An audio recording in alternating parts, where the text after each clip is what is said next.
ভালোবাসার একটা দৃষ্টান্ত দেই। অযোধ্যাতে দশরথ দাস, কোথায়? অযোধ্যাতে। গ্রামের এক সরল, তার পিতামাতার দেওয়া নাম দশরথ দাস। দশরথ কার নাম ছিল রামলীলাতে? রঘুপতি রাঘবেন্দ্র নাম। উনি সহজ সরল ভাবে রামচন্দ্রকে ভালোবেসে মনে করতেন রাম আমার পুত্র। এই দেখুন, বাৎসল্য প্রেমে রাম ভগবানকেই রাঘবেন্দ্র সরকার। কনক ভবনে, অযোধ্যাতে যারা গেছেন, রাম সীতার মন্দির কনক ভবন, এই কনক ভবনে প্রতিদিন উনি ভগবানকে গোধূলি দশরথ আমার পুত্র রাঘবেন্দ্র। তো যখন রাম সীতার সামনে গিয়ে মন্দিরে দর্শন করতে যেতেন তখন প্রণাম করতেন না, দুই হাত ভরে রামের মাথার দিকে তাকে আশীর্বাদ করতেন, চিরজীবী হও, চিরসুখী হও, আনন্দে থাকো। ভগবানকে আশীর্বাদ করতেন। কেউ ঠাট্টা করতে পারে, এ জগতে কতজনই তো ভক্তকে ঠাট্টা করে। তবে এদিকে তাকাতে গেলে, এদিকে দৃষ্টি দিতে গেলে, আরে যোগী ঋষি মুনিদের মতো শীত গ্রীষ্ম ক্ষুধা তৃষ্ণা এই উপেক্ষা করে শৃঙ্গের নয়, দু চারজন যারা করছেন, কিন্তু সাধারণ আমাদের পক্ষে এই তপস্যা সম্ভব নয়। কলিযুগের তপস্যা কি জানেন? ভগবানের ভজনের পথে যদি মানুষ আপনাকে যে সমালোচনা করে, কটূক্তি করে, খুব বড় ব্যথা দেওয়া কথা বলে, কলঙ্ক দেয়, এইগুলো ভগবানের ভজনের তপস্যা। কলিযুগের তপস্যা হলো এই যে কেউ আপনার মালা নিয়ে, তিলক নিয়ে, ভজন নিয়ে যে কটূক্তি করে, উপহাস করে, কলঙ্ক, ভক্তির জন্য, ভজনের জন্য হাসি মুখে সহ্য করার নামই হলো কলিযুগের তপস্যা। উনিও তাই করতেন, ভগবানের বাপ হয়েছে। রামচন্দ্রকে আশীর্বাদ করে। আমার মনে হয় আমরা যখন অন্যকে আশীর্বাদ করি, এই আশীর্বাদ সাধারণ লোকের আশীর্বাদ না বলে স্তুতি, আরো মাথায় হাত দিয়ে বলি চিরঞ্জীবী ভব, চিরজীবী ভব, চিরদিন বেঁচে থাকুন। আশীর্বাদ ফলবতী হবে তো? চিরদিন বাঁচবেন তো? আচ্ছা, আমি যদি আপনাদের, আশীর্বাদ তাকেই বলে যা অর্পণ করলে ফলবতী হয়। এই জন্য মানুষের আশীর্বাদ এটি স্তুতি বা গানকে করলে মানায়। যদি ভগবানের মাথায় হাত দিয়ে বলি তুমি চিরজীবী হও, খাটবে কিনা? যদি বলি চির সুখী হও, ভগবান তো চির সুখী। আশীর্বাদ করতেন রাম তুমি সুখে থাকো, চির আনন্দে থাকো। কিন্তু পিতা যদি, অর্থাৎ শ্বশুর যদি, এই বিধি আছে, নিয়ম আছে, উনি রাম সীতা তো একই সাথে আছেন যুগলে, উনি রামকে পুত্রবধূকে শ্বশুর দেখতে আসে, এটা পুত্রবধূর লজ্জা হওয়ার কারণ।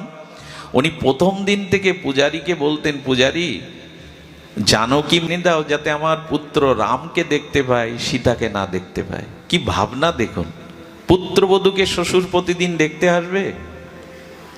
এই মেয়ে পর্দা ফেলে দিত যাতে সীতামার মূর্তিটা, বিগ্রহটা আড়ালে পড়ে যেত চোখের। মা সীতাকে আশীর্বাদ করতেন, চলে যেতেন, কিন্তু মুখ দেখতেন। উনিও গোধূলি বেলায় পুত্র স্নেহে, বাৎসল্য প্রেমে দশরথ দাস রাঘবেন্দ্র সরকারকে দেখতে এসেছেন, কিন্তু নূতন পূজারী এই দ্বার দিচ্ছেন না, আর উনিও চোখ তুলে সীতার দিকে তাকাতে পাচ্ছেন না। কি বলবো আপনাদের, এই বাৎসল্য রসে, এই পুত্র স্নেহে মা সীতা এতটা প্রসন্ন হয়ে, সীতা দৌড়ে উঠতে গিয়ে তার মুকুট পড়ে গেল। সীতা নিজে পায়ে হেঁটে এসে পর্দাটা আড়াল করে দিল যাতে সে তাকে না দেখে। বেশি দিনের ঘটনা নয়। ভগবানকে ভালোবাসলে নিষ্কপটে তার পরিণতি কি হয় দেখুন। তিনি সেই দিন থেকে, কৌশল্যা কখনো সীতাকে এরকম কষ্ট দেননি, আমি দিলাম। কৌশল্যা কখনো সীতার, আমার পুত্রবধূ আমার জন্য মুকুট পড়ে গেল মাথা থেকে, আমার জন্য নিজে হেঁটে এসে সে পর্দাটা টেনে দিল, আমি অপরাধী, এই মুখ নিয়ে আমি আর, মনে মনে স্মরণ হয়। যাকে ভালোবাসা যায় তার কথা তো মনে জাগে, ভুলতে পারে না।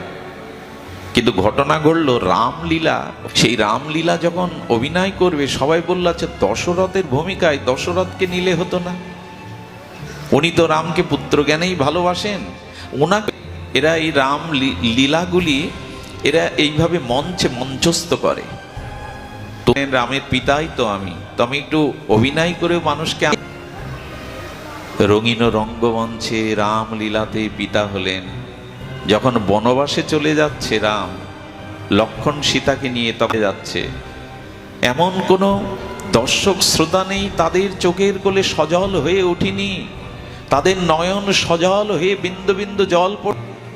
আর সারথী সুমন্তকে পাঠালেন, রামকে ফিরিয়ে আনো, না হলে বাঁচব না। আপনারা জানেন এই ঘটনা।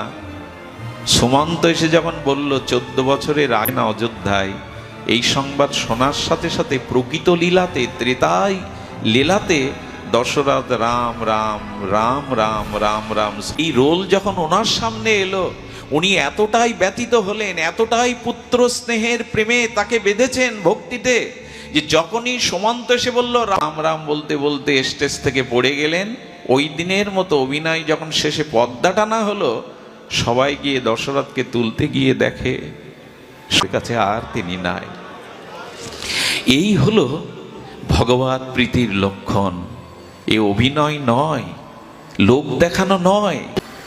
যারা ঘরে গোপাল ডেকেছেন, পারবেন তো সন্তান স্নেহে তাকে তাড়ন ভৎসন করতে? এই প্রীতিটাই ভগবান চেবত মিশ্রিত ঐশ্বর্য শিথিল প্রেমে নহে মোর প্রীত। আমারে উত্তম মানে আপনারে হীন, তার প্রেমে কবু আমি না হই অধীন। ঐশ্বর্যপতি ভাবে, স্বয়ং ভগবান ভাবে নিজেকে অদম ভাবে, তাতে আমার প্রেম কোথায়? ভগবান এই প্রেমের মা যশোদার বন্ধন তিনি নিজে চেষ্টা করে কাটতে পারেননি। প্রেমের বন্ধন ভক্তের ভরা। একটু ভালোবেসে দেখুন, ভগবান আপনার কাছে ঋণী হয়ে যাবেন। একটু